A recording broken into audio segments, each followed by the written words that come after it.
Welcome back, Troglodytes, to your daily dose of guitar information, the Trogly's Guitar Show. I've done it.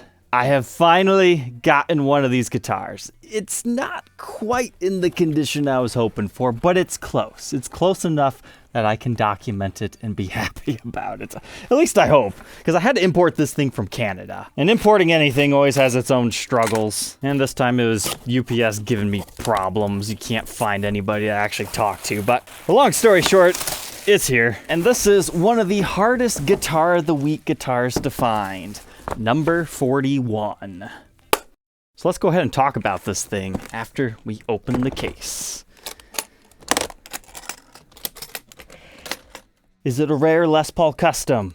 Is it something ultra fancy high-end? No, it's actually something relatively plain. This is the Nashville Les Paul Jr. So, I mean, you're probably confused. Why is this so rare and hard to find? It's just a double cut. We got a satin finish. Sure, it's white and absolutely beautiful, but what makes this so special? And my honest answer to that is, well, basically you get the cool pickguard and you get an ebony fretboard, which wasn't necessarily all that common in this era that this was made. You could find other cheap lower end guitars that had ebony fretboards, but speaking in today's standpoint, yeah, that's a feature you don't normally find. So, Guitar of the Week series, if you don't know, they were all produced in the year 2007. There were 48 Guitars of the Week, however, there were only 47 of them created. Because I believe it was week 45 ended up being the Joan Jett Melody Maker, so they decided to scrap that one. But if you want to watch a video that shows you every single one ever made, check this out. I finally made that thing. Because unfortunately, Gibson's old webpage was taken down, so I knew we had to document that somehow. So what Gibson was trying to go for on this one is they were trying to blend country with rock and roll. So this whole floral design that you've got going on here is borrowed from the SJ200. It's just kind of like a slight variation on what those things have. So that's your country. Then you've got your whole punk rock and roll type vibes just being a double cut DC Junior. And the striking white finish just kind of plays with both of them. So even though there's like fancier Les Paul customs within this run, these things are so expensive because they're so hard to find in clean shape yet today, you know, due to things like the satin finish being easy to wear off. It gets nicks and dings. I mean, this one's not perfect, but it's pretty darn good. You can see right here how the floral design easily gets picked off. I mean, this one's not mint in that aspect, but you can still see the general gist of things here, as well as some wear. And these used to be really cheap. On the used market, you could get them for like $900. Good luck ever finding that again. Another example of a double cut junior very similar to this one that has astronomical value on the collector's market is the Billy Joe Armstrong. It's one of the rarest of his signature guitars, and again, it's hard to find one in clean shape that hasn't been broken, repaired, or isn't heavily beaten up. It looks like we do have a little bit of case candy with this one. I don't think I've ever seen that hang tag before. It's like all the super fancy stuff going on there. This is kind of a cool warning page saying, hey, if your white guitar doesn't stay white, it's not our fault. And just our regular pre-packed checklist owner's manual and stuff like that. So to learn a little bit more about this one, let's go ahead and throw it on the workbench to take an individual look at its parts and specs.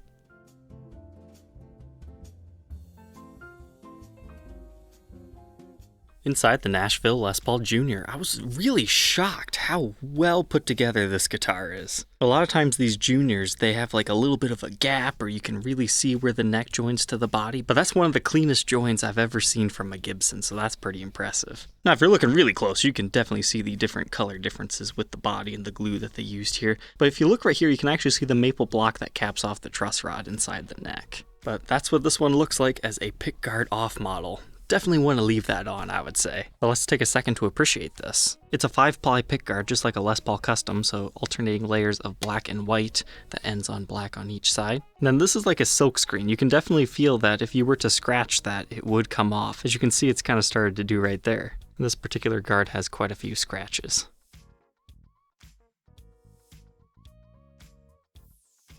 But inside our pickup cavity, it reads WS for white satin, would be my guess, and then LPND, likely standing for Les Paul Nashville Double Cut, something like that. But the routes are extra clean on this one. That's nice to see.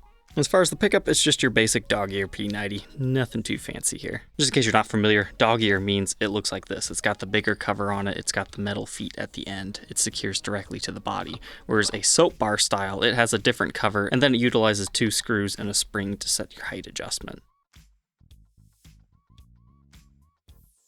The P90 reads 7.89k ohms in our circuit, and it's just a simple master volume, master tone, because you only got one pickup. Now, stock from the factory, this actually came with these bonnet-style knobs. However, they're pretty prone to cracking and breaking, so a lot of times you'll see these things get replaced, but at least I have the originals. So now let's take a second to appreciate the bridge, which in this case is a compensated bridge with the lightning bar wrap tail. So you can get a little bit better intonation with these guys versus the historic correct version. And to set the intonation, you can rock it back and forth using these two screws. Taking the pickguard off makes it really obvious that this is a 3-piece body, because getting up close here, you can kind of see there's a difference between the wood grain right here and then right there. It's a little bit more dense in this area. But then with the pickguard off, it's like, oh yeah, that's very visibly different, so you know it's at least 3 pieces here. But that's a little bit less obvious when you have the pickguard on. But this is just a thin satin finish. It's kind of like the semi-gloss satin, but it's definitely very thin, very similar to what you'd find on like the Faded series guitars of a similar era.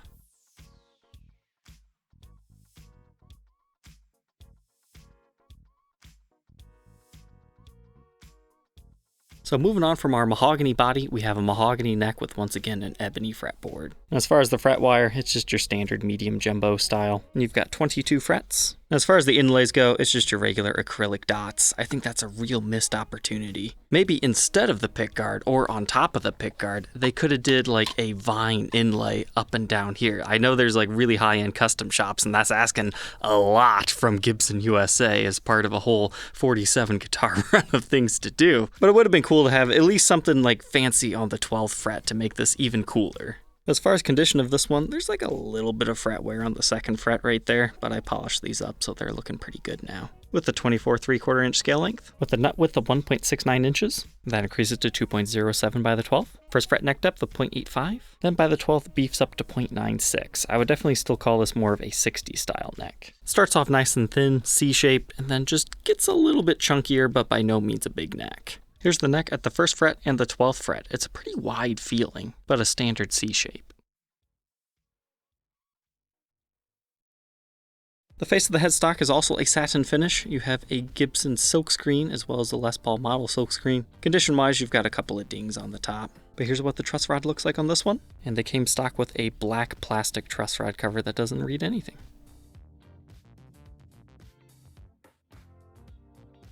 Moving on to the backside here, the inside control cavity had an interesting surprise. I've never seen a capacitor like that in a Gibson. I'm not sure if that was a special feature of this particular run or if it's a replacement part. The solder joints are looking original to me, but unfortunately I could not find any other photos of the interior of one of these. The backplate still has its plastic covering over it. As far as any blemishes on the back, there's a few small dings right there, and that's about all that breaks the finish. Now there's a few light impressions if you're really looking, like right in that area. That looks more of like a factory paint flaw to me right there. So this one was definitely well taken care of. So moving on to the back of the neck, this also would have started the same as this. So you can hear this versus this. This has been played in a little bit. I mean, it's not fully gloss, but it's more of a semi-gloss now. Like when you feel right here on the heel, you can hear the difference between how much it's been played. I'm sure the blacklight will tell us a little bit too. There's like a small ding right here. A couple of impressions right there. But now we can see our regular Grover tuners, and then you might be confused by the serial number. Hey, I thought Guitar of the Week was 2007. This one was number 41 of 48. It must have taken them some time to make the 400 of each of these, because this one was produced on the 45th day of the year in 2008. 662nd production number for that day. Made in USA. And uh-oh, looks like there's a larger blemish up here at the top, and a couple of other small dings. Blacklight test on this one's a little bit boring because satin finishes don't quite glow as much as full-on glosses. But our headstock's looking good, the body was looking good. This has a perfect even glow all around, including on the back of the neck here.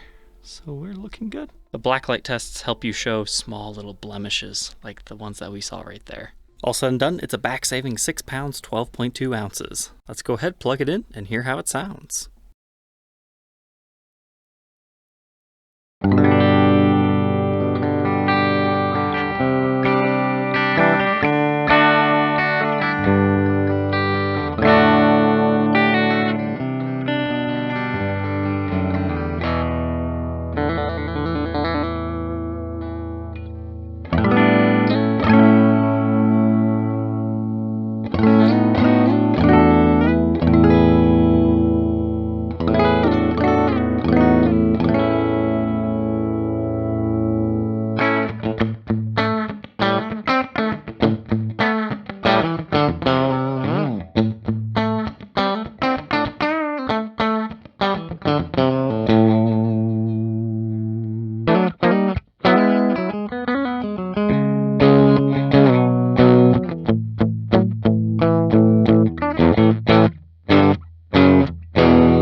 Now that we know all about the Guitar of the Week double cut Nashville Les Paul Jr., what are my final thoughts on this thing? It's a very interesting guitar. Am I going to lie to you and say it was something absolutely fantastic and special out of the ordinary than you normally expect out of something like this? Nah, it's just kind of a cool collector's piece in my opinion. You can't find too many double cuts in a nice satin finish either, so your options are pretty limited outside of the custom shop. I mean, there are some options, don't get me wrong, but as far as readily available, you're probably going to want to go for the Les Paul Tribute, as they call them. They're kind of similar to this, but not exactly the same. They're a lot cheaper. You don't have to be worried about beating those things up as much as one of these, but hey, the whole ebony fretboard situation is really cool on this one. So, Troglodytes, I hope you enjoyed finally getting to check one of these things out. I know I've been hunting for one of these for a long time. All right, take care, and we'll see you tomorrow on the next episode.